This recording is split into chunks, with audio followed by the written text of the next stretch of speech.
इस सुबह डे 2 इस हफ्ते का, और कल क्या बढ़िया हफ्ते की, क्या ताबड़तोड़ तेजी के साथ कह लीजिए हफ्ते की शुरुआत हुई। रिकॉर्ड हाइस की तरफ निफ्टी बढ़ रहा है, रिकॉर्ड हाइस पर आके खड़ा है निफ्टी बैंक। वो कहते हैं ना, किसिंग डिस्टेंस दूर। वैसे इस केस में तो डिस्टेंस था ही नहीं उस केस में। कल का निफ्टी बैंक का परफॉर्मेंस आपकी स्क्रीन पर आएगा।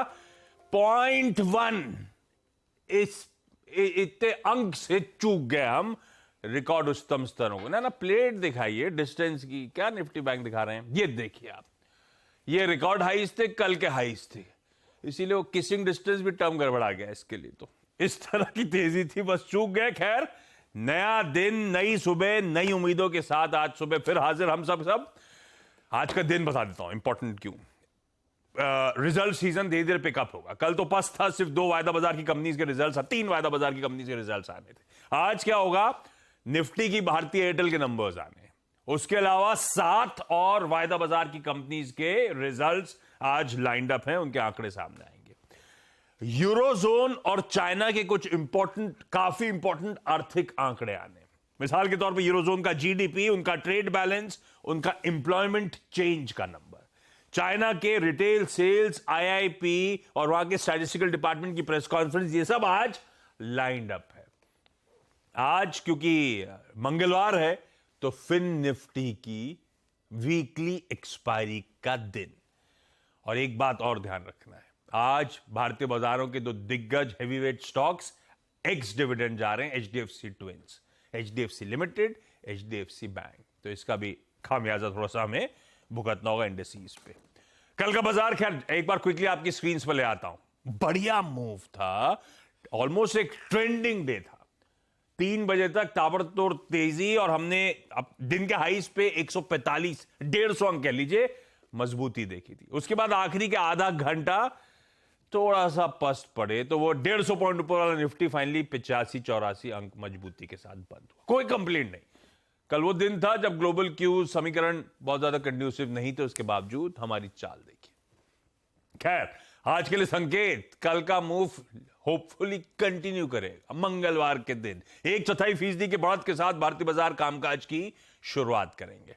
एशिया लार्जली आज बढ़िया कामकाज करता हुआ आपको नजर आएगा आपकी स्क्रीन पर, और यूएस के मार्केट्स भी उसके बाद रख देता हूं, जहां से ओवरनाइट क्यूज के बाद थोड़ा सा एशिया में उत्साह है।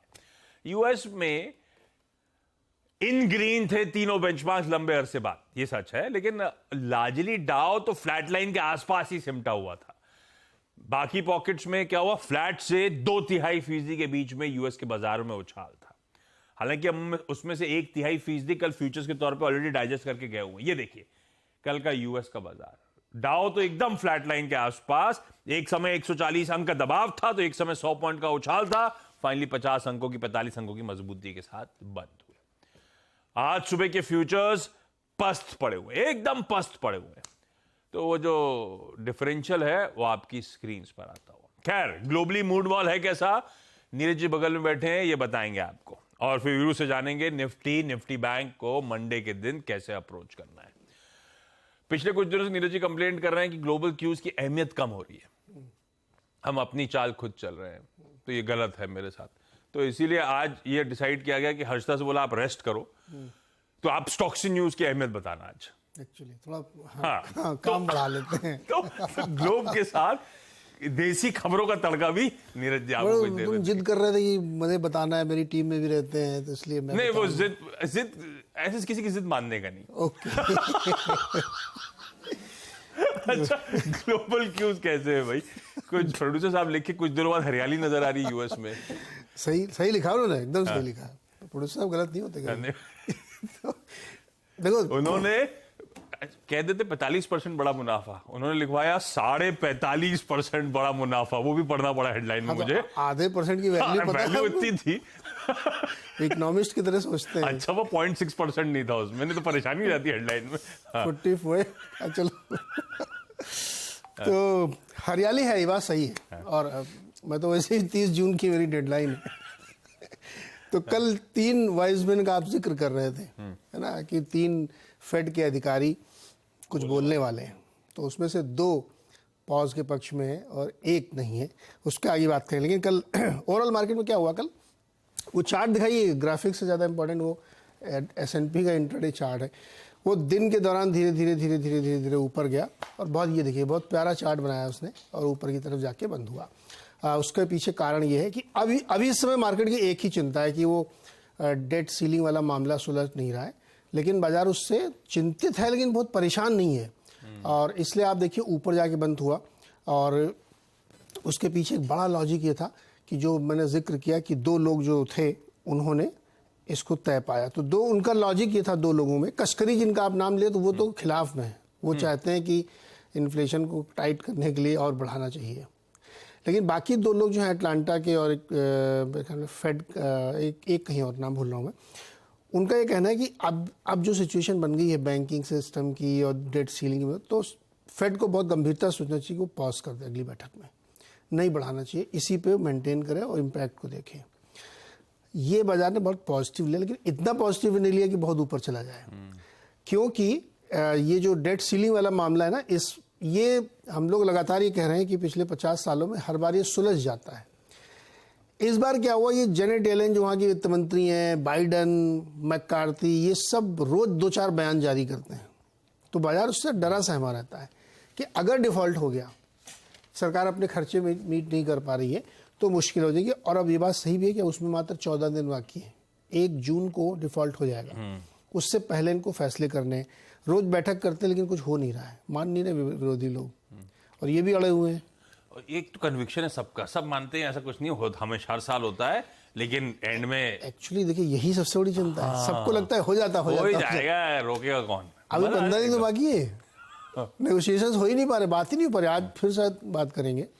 तो बाजार का थोड़ा सा वो कंसर्न, इसलिए कल बड़ी रैली नहीं बनी, वरना इन 2 स्टेटमेंट पे फेड वालों के बाजार में एक बहुत बढ़िया रैली यूएस में बनती। हालांकि वो मेरा मानना है कि S&P 4150 के ऊपर वो लाख सर पटक ले, 4136 में रुक गया कल।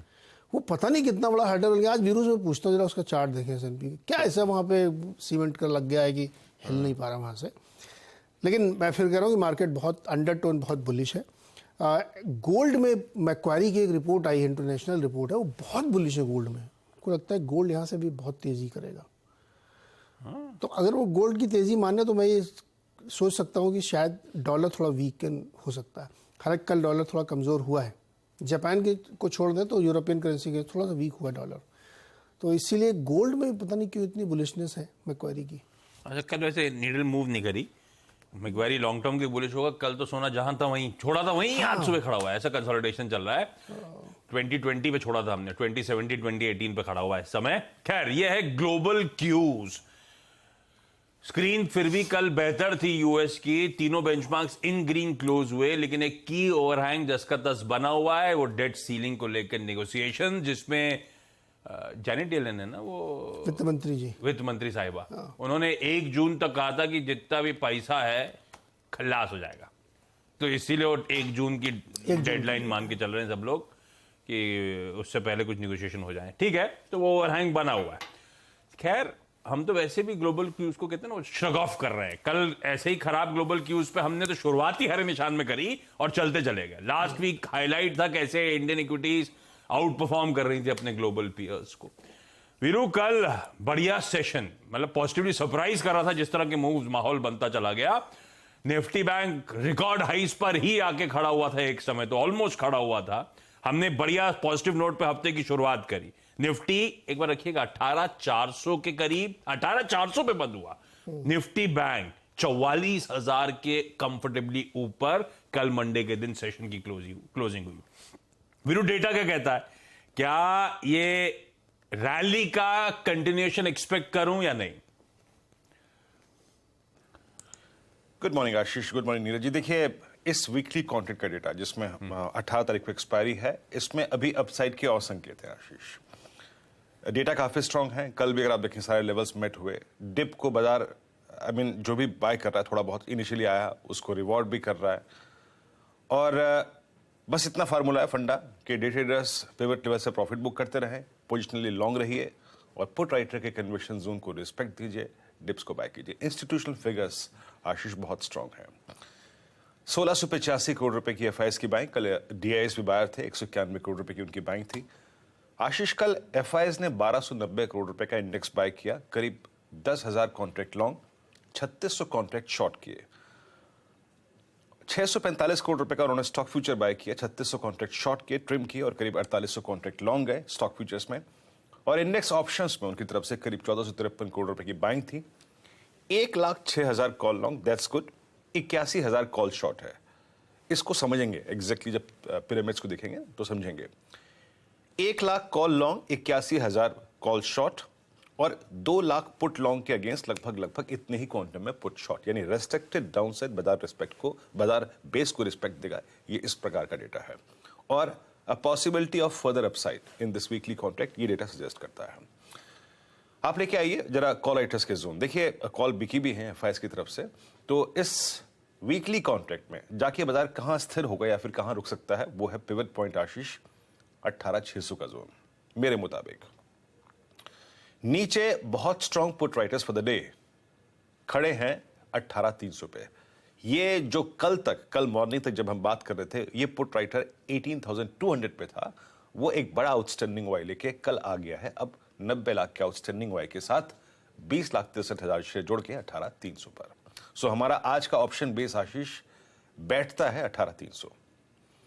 पिरामिड्स लेके आइए। ये पिरामिड्स आपको रिफ्लेक्ट करेंगे आशीष के अ स्ट्रॉन्ग बेस एट 18,300, ये लाइट ब्लू कैंडल, और बिट ऑफ प्रेशर एट 18,500 और 18,600 के जोन में। क्या अप्रोच रखें? देखिए on the higher side Ashish SGX Nifty थोड़ा सा स्ट्रॉन्ग है और जो पिवट पॉइंट है initially for a trader, point to point आप याद रखिएगा, जब कॉल राइटर्स के जोन बाइसेक्ट होते हैं तो बाजार रुकता नहीं है। आज के लिए पहला जो जोन है आशीष वो है 18,433 स्पॉट में।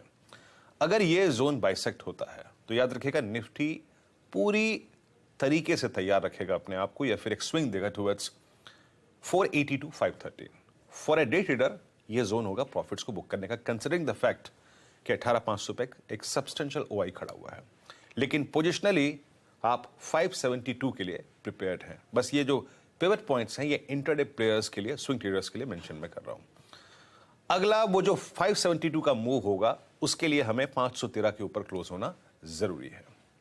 और दूसरी बात आशीष, अगर बेस मिल रहा है, मतलब डिप मिल रहा है, अब न जाने डिप आएगा कि नहीं आएगा, बट पिछले सेशन में नहीं आया, तो आपको उस सर्कमस्टेंसेस में फर्स्ट रेजिस्टेंस के काटने के बाद देना चाहिए। आज के लिए वो पिवट पॉइंट है 18,331 और 278 का क्लस्टर। यह है निफ्टी पे अप्रोच, सिंपल अप्रोच है। बैंक निफ्टी कल इसने ऑलमोस्ट ऑल टाइम हाई छू दिया, बस वो अगर आप देखें थोड़े बहुत आंकड़ों का खेल था, अदरवाइज ऑल टाइम हाई लग गया। ये अभी भी लीडिंग इंडिकेटर है आपका। और आईसीआईसीआई बैंक की, एचडीएफसी बैंक की प्लेसमेंट अच्छी थी, एसबीआई की प्लेसमेंट अच्छी है। आशीष यहां पे जो पुट राइटर है वो अभी भी 43,500 के जोन में है, 43,500 के क्लस्टर में है, और कल वो पुट राइटर थोड़ा सा खिसक के 44,000 के जोन में आया। ये देखिए आपके स्क्रीन पे 44,000 पे आउटस्टैंडिंग वाइज पुट और कॉल का सेम है, बट बड़ा बेस है 43,500 अभी भी। लेके आइए रेजिस्टेंस की प्लेट। अगर हम 44,151, 150 जो कि हमारा प्रीवियस हाई था उसके ऊपर खुल रहे हैं, उसको बाइसेक्ट कर रहे हैं, तो स्विंग टुवर्ड्स आशीष जो हायर लेवल से बनते हैं जो इंट्राडे प्लेयर्स के लिए होंगे वो है 282, 432, 430, 560 ये जोन होगा जो कि आपको प्रॉफिट्स को कैश में कन्वर्ट करना है। बेस समझ लीजिए बैंक निफ्टी का क्या है। बेस है 43,810, अ डिप टुवर्ड्स 43,810, उसको हमेशा बाय कीजिएगा, 660 को बाय कीजिएगा। और हमें तब तक शॉर्ट के बारे में या फिर लॉन्ग्स को मतलब शॉर्ट के बारे में तब तक नहीं सोचना है जब तक हमारा 43,360 that is 10 day exponential moving average जब तक वॉलेट नहीं हो रहा है, कोई नेगेटिव थॉट्स लेके नहीं आने हैं। स्ट्रक्चर स्ट्रांग है आशीष, और इस वीकली कॉन्ट्रैक्ट में 18,572, 18,600 ये हायर वो क्लस्टर है जिसके बारे में आप पोजिशनली सोच सकते हैं आशीष। बहुत बढ़िया। ये है मंगलवार की आपकी निफ्टी बैंक की approach. Levels please note down करते चलिएगा, और आज के सारे इंपॉर्टेंट स्टॉक्स इन न्यूज। सबसे पहले वो हेडलाइन में जो सबसे पहले स्टॉक्स में मेंशन था, ओएनजीसी ऑयल इंडिया, ये अपस्ट्रीम ऑयल कंपनीज। क्यों? क्योंकि वो जो फोर्टनाइटली रिवीजन होता है अरे आजकल एकदम टाइम से चल रहा है। 15 तारीख कल थी और पहले तो 18-19 तक डिले होता था, आजकल ऐसा नहीं हो रहा है। 2 बार से नोटिस कर रहा हूं मैं। आ गया अपडेट।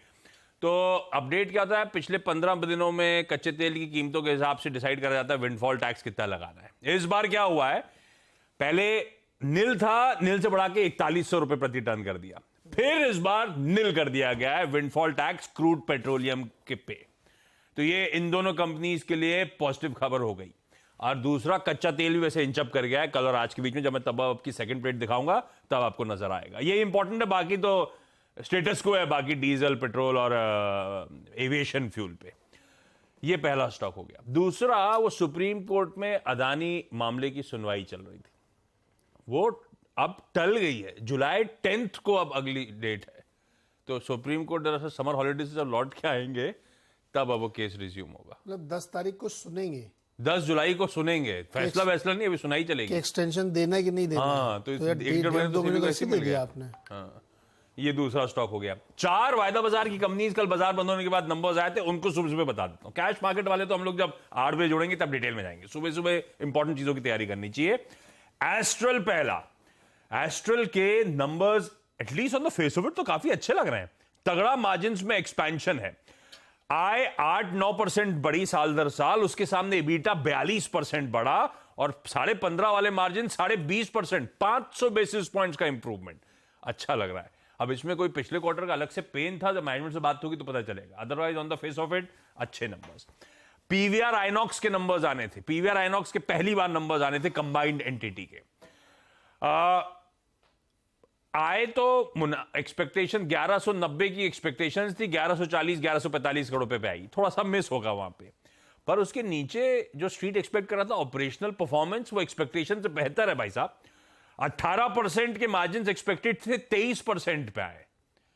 तो या तो स्ट्रीट ने इन दोनों कंबाइंड एंटिटीज की, मर्ज एंटिटीज के ऑपरेशनल सिनर्जीज को नहीं समझा, या दोनों के समीकरण नहीं बिठा पाए। इस तरह का मिस नहीं हो सकता था। 18% एक्सपेक्टेशन और कंबाइंड एंटिटी 22-23% में मार्जिन ले आती है। अब ये है तो पॉजिटिव फिर कंपनी के लिहाज से। और इसके बाद अब सिनर्जीज प्ले आउट होनी है। अब वो कह रहे हैं 50 थिएटर्स बंद करें। खैर करने ही पड़ेंगे। आजू बाजू मॉल्स में अगर थिएटर्स होंगे तो एक का बंद होगा, ये होना है, तो उसके और कॉस्ट सेविंग्स होती है इस समय। लेकिन वो नेट लॉस का आंकड़ा थोड़ा सा सेंटिमेंट पे हावी रहेगा, कुछ एक मुश्त घाटा वगैरह वो इसमें एडेड है। तो एडजस्टमेंट्स है बॉटम लाइन पे, उस पे नहीं जा रहा। ऑपरेशनली ठीक लग रहा है नंबर। तीसरा वायदा बाजार का नंबर है कोरोमंडल इंटरनेशनल का। कोरोमंडल इंटरनेशनल तो कमजोर दिख रहे हैं ऑपरेशनल। आय 30% बढ़ी। 30% जब आय बढ़ी तो उसके सामने EBITDA जो है 6% बढ़ा। इसका मतलब है मार्जिन स्क्वीज हुए होंगे। मार्जिन स्क्वीज हुए, 9% वाले 7.4% पे आ गए। 160 बेसिस पॉइंट्स का मार्जिन में डिक्लाइन। और बर्जर पेंट्स चौथा नंबर है वायदा बाजार का। बर्जर पेंट देखने में थोड़े से पस लग रहे थे, लेकिन अदरवाइज डिटेल्स बुरी नहीं है। देखने में पस इसलिए लग रहे थे मुझे क्योंकि एशियन पेंट ने पॉजिटिवली सरप्राइज करा, कंसाई नेरलक ने तो गजब कर दिया था। बहुत बढ़िया। उस कंपैरिजन बर्जर पेंट का चार्ट भी रख दीजिएगा महीने भर का, तो बहुत चला हुआ है। खैर ये सब हम सीधा साधा टाइप बात करने लगे, उस पर आऊंगा बाद में। अभी सिर्फ खबर सुना देता हूं। बर्जर पेंट 11-12% रेवेन्यू बढ़े, उसके सामने ग्रॉस मार्जिन 0.9% बढ़े। EBITDA 6.5% बढ़ा, यानी कि मार्जिन कॉन्ट्रैक्ट हो गए 70 बेसिस पॉइंट। 15.8 वाले 15.1।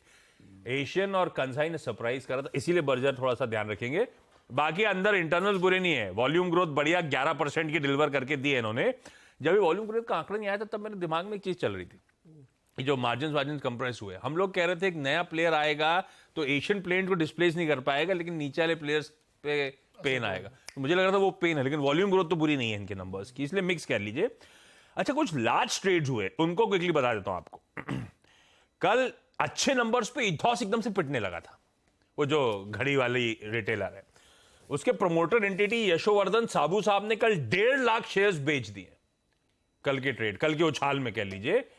और लास्ट शेयर होल्डिंग पैटर्न के लिहाज से उनके पास 1,50,138 शेयर थे। हो सकता है साबू साहब 138 शेयर अभी हों। ये फाउंडर और प्रमोटर है जिन्होंने कल माल छोड़ा है। 2 लार्ज ट्रेड और इंटरेस्टिंग थे, एक मिनट निकालता हूं। 2 अच्छे लार्ज ट्रेड्स हैं जिसमें होम फर्स्ट फाइनेंस कंपनी में काफी FIs के बीच में ट्रेड्स हुए। ऑरेंज ग्लोव, एथर मॉरिशस, ट्रू नॉर्थ फंड ने सबने माल छोड़ा। गवर्नमेंट पेंशन फंड ग्लोबल ने 21 लाख शेयर्स खरीदे और सोसाइटी जनरल ने 7,10,000 शेयर्स खरीदे। जितना छोड़ा था उसका आधा बाय हुआ, लेकिन दो marquee FIIs home first finance में एंट्री कर गए। रेप्रो इंडिया कल 20% के सर्किट पे खड़ा हो गया था एकदम से, उसमें लार्ज ट्रेड हुआ। मलाबार इंडिया फंड ने 5,12,000 शेयर्स बेच दिए, पर वो लार्जली पूरा चंक 4.25 लाख शेयर्स एक बाजार के जाने माने निवेशक हैं मधु केला, उन्होंने उठा लिया है। इसीलिए शायद ये स्टॉक इस तरह की, सॉरी मधु केला नहीं, माधुरी केला ने उठाया, मतलब रिलेटेड फैमिली, तो माधुरी केला के नाम से वो चंक उठाया गया, इसलिए शायद ये स्टॉक हरकत में। अच्छा, एक क्विकली और स्टॉक के साथ एफएनओ बैंक के साथ रैप अप करता हूं। सुबह इतनी इंपॉर्टेंट चीजें जिस पर हमें फोकस करना है, बाकी डिटेलिंग आगे। एफएनओ बैंक में कल 6 स्टॉक्स पहुंच चुके थे, आज कूल ऑफ हुआ है, 4 ही स्टॉक्स वायदा के कर्व में। कैनरा बैंक और मणप्पुरम बाहर आ गए। भेल, PNB, JNFC, Delta Corp FNO curve में कंटिन्यू करेंगे। क्विकली आज का इवेंट्स कैलेंडर अब स्क्रीन पर रख देता हूं। ये तो कुछ मिस तो नहीं हुआ, स्टॉक न्यूज काफी है सुबह के लिए। काफी। अच्छा, फिन निफ्टी की एक्सपायरी, निफ्टी फाइनेंशियल सर्विसेज की, भारती के नंबर्स और 7 वायदा बाजार के नंबर्स, नाम बता देता हूं अब 7 कौन से। Bank of Baroda, granules, IOC, JSPL, LIC housing finance और 2 और हैं मेट्रोपोलिस हेल्थ केयर और ओबेरॉय रियल्टी, इनके नंबर्स आने। अच्छा, कैश के नंबर्स छोड़ रहा हूं। इंडिया ह्यूम पाइप और ओबेरॉय रियल्टी के नंबर्स के साथ साथ दोनों की बोर्ड मीट्स फंड रेजिंग पर भी हैं। दोनों जैसे इंडिया ह्यूम पाइप से प्रेफरेंशियल शेयर जारी करने पे विचार करेगी, ओबेरॉय रियल्टी कंसीडर करेगी फंड रेजिंग, उसमें एनसीडीज भी हो सकते हैं, इक्विटी शेयर इश्यूएंस भी हो सकता है। तो रिजल्ट्स के साथ बोर्ड इसमें भी विचार करेगा। 2 prominent x dividends, HDFC limited 44 rupees का एडजस्टमेंट आज सुबह हुआ और एचडीएफसी बैंक 19 रुपए का एडजस्टमेंट। ये हैवी वेट्स हैं, एक्स डिविडेंड होंगे तो निफ्टी पे असर पड़ेगा, निफ्टी बैंक पे असर पड़ेगा आज, ये ध्यान रखिएगा। ऑस्ट्रेलिया के सेंट्रल बैंक की मीटिंग मिनट्स, वो तो 7 बजे सुबह आने थे, आ गए होंगे। यूके का अनएम्प्लॉयमेंट रेट, यूरोजोन के, ये मैं ऊपर बता चुका हूं, मैं ज्यादा उस डिटेल में नहीं जाता, छोड़ रहा हूं। आज vice chair supervision Michael Brar की टेस्ट मनी है, यूएस में सेमी एनुअल हियरिंग होनी है, तो देखते हैं वहां पे क्या निकल के आता है। आज इंटरनेशनल एनर्जी एजेंसी आईईए की monthly oil market report release होनी है। आज इंडिया यूरोपियन यूनियन की ट्रेड और टेक्नोलॉजी काउंसिल की मीट है, पहली मिनिस्ट्रियल मीट होनी है ब्रुसेल्स में हमारे और यूरोपियन यूनियन के बीच में। अहमियत समझिए, हमारे external affairs minister Jaishankar, commerce minister Piyush Goyal, IT minister Ashwini Vaishnaw, ये सब लीड करेंगे उस मीट को।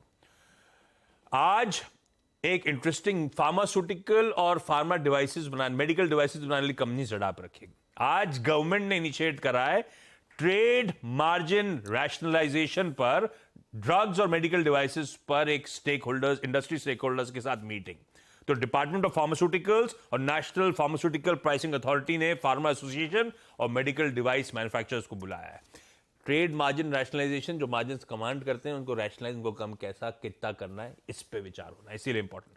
और कल शाम को कहा जा रहा था अगले 24 घंटे में ऑफिशियल अनाउंसमेंट हो जाएगा कर्नाटका सीएम का, तो फिर इसका मतलब आज नाम सामने आना चाहिए, आ जाएगा, तो फिर इसका इंतजार रहेगा कौन बनेगा कर्नाटका सीएम, क्या फॉर्मूला वर्कआउट होता है। ये जीत के भी सरदर्द होना है, बड़ा मुश्किल काम है बेचारा। लेकिन क्विकली छोटा सा ब्रेक के उस पार कमोडिटीज और करेंसी मार्केट्स की टॉप स्ट्रैटेजी।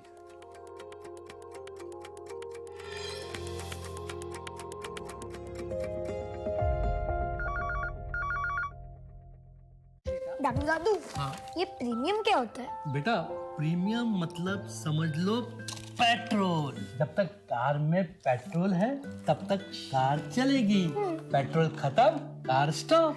बट पापा, इस बार पेट्रोल खत्म होने पर भी कार चलती रहेगी। वो कैसे?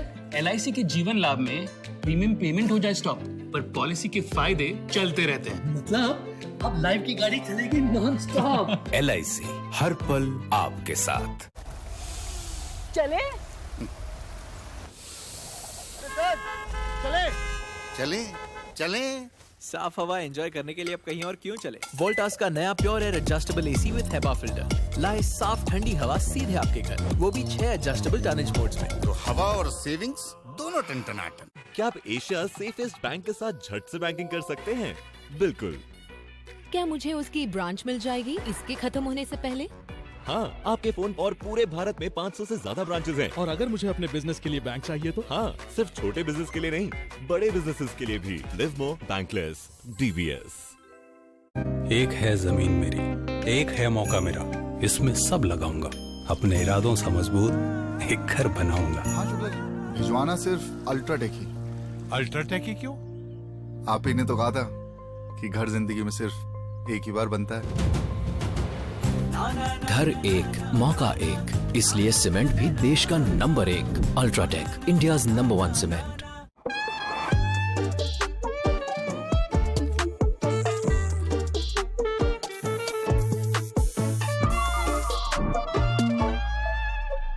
Don't like unwanted add-ons? Buy car insurance on PhonePe. Choose the add-ons you need. Save up to rupees 12,000 on car insurance on PhonePe. We don't just make new categories. We remake legends. In fact, we make the whole world of India's mobility new forever.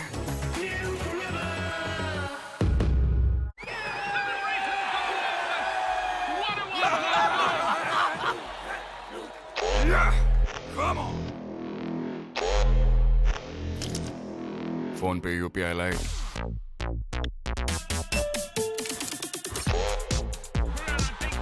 Crazy fast. Zedlak Premium Agarbatti and Dhoop, official prayer partner, Delhi Capitals. जब भी मैं ठंडा खाती थी, जैसे कि ice cream, मुझे एक झंझनाहट सी महसूस होती थी। ये बढ़ती जा रही थी ये प्रॉब्लम। पहले ठंडे से शुरू हुई, फिर गर्म खाने से हो रही थी। तब जाके मैंने डेंटिस्ट को दिखाया। उन्होंने कहा कि आप सेंसोडाइन यूज कीजिए। अब मुझे फ्रिज से कुछ ठंडा निकाल के खाना हो तो मुझे दोबारा सोचना नहीं पड़ता है। ये भारत का नंबर 1 सबसे भरोसेमंद फाइनेंशियल सर्विसेज ब्रांड है, मुथूट फाइनेंस गोल्ड लोन। खोलिए खुशियों की तिजोरी।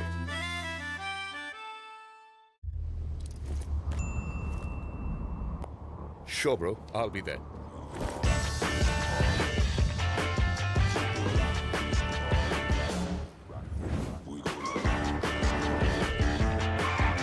The tough urban Ignis, compact urban SUV. मैं गिरगिट हूँ। रंग बदलना मेरा काम है, लेकिन आपका वेल्थ मैनेजर वो उसे मुझे कॉपी नहीं करना चाहिए, है ना? चुनिए नुवामा। हम करते हैं वही जो आपके और आपके पैसों के लिए है सही। Nuvama, let's do it right.